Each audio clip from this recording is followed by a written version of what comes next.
Hey guys, so YCS Niagara happened this past weekend, so as always I wanted to provide an overview of the most played hand traps and staples among the topping list, especially because it's post ROTA and we did have some quote unquote some exciting new card additions. And as always, definitely go check out those discount codes for Yu-Gi-Oh singles as well as supplies. You can find all the information in the description below.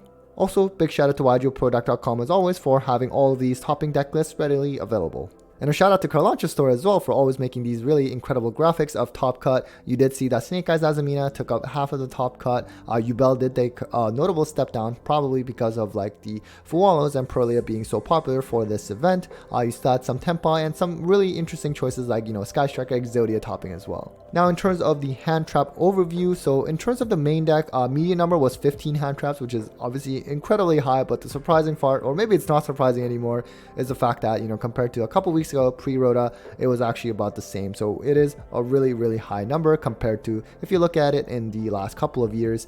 In the side, it actually went up, and this is not that surprising because with people playing something like Molchami Fuwalos, mostly in the main, sometimes in the side, but whether you're playing those, then you're probably also playing Perlia, which more likely will be a side deck card. In terms of board breakers in the main deck, it was about 3 in the main, so this is actually about the same as it has been for a little bit, although in the side it has gone down from about 4.5 from last time I did this a couple of weeks ago to about 3, which, as I mentioned, something with like Molcharmies most likely being in the side deck now. That does take up some spots that could be used for board breakers. As for the most common hand traps seen in the topping list, we did start with Imperm actually. I was almost a little bit surprised because I thought Ash as always would be number 1, especially now with Fuwalos being in the mix, and Ash basically serves as like additional copies of Call by the Grave to stop Fuwalos when your opponent is going second essentially and you're going first. But you know what, Imperm, I guess with people expected Snake Eye to be number 1 again, and obviously Imperm was very popular during that time, and I guess that's where it kind of made its return. Although speaking of Ash, it's still being seen a lot and it is very good, and now it has a dual purpose, not only to stop your opponents from whatever special summoning adding, but now to try to stop Fuwalos as well as you try to combo off going first. Now next we have the controversial Molchami Fuwalo. So it did see a pretty good amount of play as expected, in terms of whether cost played a factor and not every list playing it. I wouldn't necessarily say that because it is a YCS level event. These players are traveling, they're going to get their expensive cards for the most part. Accessibility might have been a separate issue though, just because the set was legal the day before Niagara, but I think for the most part players, if they wanted to run it, they were going to run it. Now at the same time, of course the second place Sky Striker list by Ryan Yu, that did not play any of the Molcharmies, which on one hand maybe is good, you could save money and still potentially do well. The bad news of course is that we're not Ryan Yu, right? Like, he is an incredibly good player, and so for most decks out there, I would say it's definitely a very notable difference if you have this card versus not having it, and especially when you go second. So it's a little bit tough to see because obviously it's pretty expensive. Definitely let me know what your thoughts have been in terms of playing Fuwalos yourself or having Fuwalos hit against you. So next we have Perlia, which goes hand in hand with Fuwalos, and you know what, if you're playing Fuwalos, you're probably playing Perlia as well, at least in the side. It can help you draw into either one of them, or I mean, even if you draw 2 of the same one, realistically you could play both at the same time as well. And also, you know what, some decks may be very strong against Fuwalos but weak to Perlia and vice versa, and it kind of helps having both and have really good coverage there. So you know what, both of these cards really going to change how we play, I feel like, but to be seen. And then you have another new card, Indominus Impulse. It physically hurts me how good this card is, just because it makes my deck even shittier to play. And I think it's a really interesting design choice. I do like it for the most part in terms of the attribute lock, how it can help you, or rather it prevents the player from playing other like really impactful hand traps, right? Like something like Nibiru's Light or even Fuwalos as Win.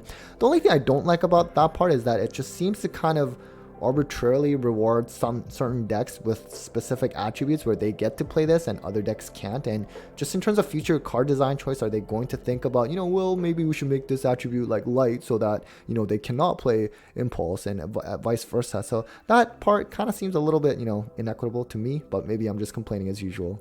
Then you have Bestials in general. I think this maybe came down a little bit lower than last time, maybe because people just expected Yubel to go down and play because of how hard Fuwalos and Perlia both hit that deck. That's my guess. You also have Shifter, which you saw it's several Tenpai Dragons top. They're going to play this. Ritual Beast topped as well. They're going to main deck this, really. Very strong card if you can play it.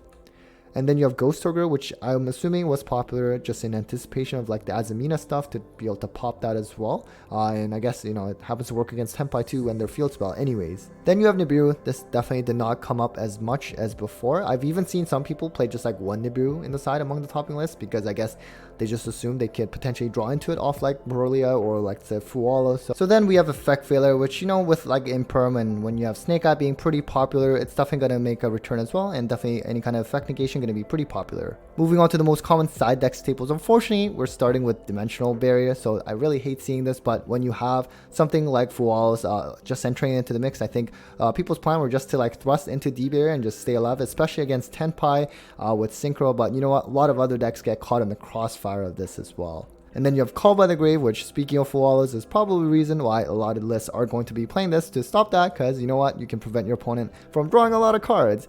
You also have Feather Duster, kind of generic. You have a lot of Tenpai topping, and they're going to play a lot of board breaking cards.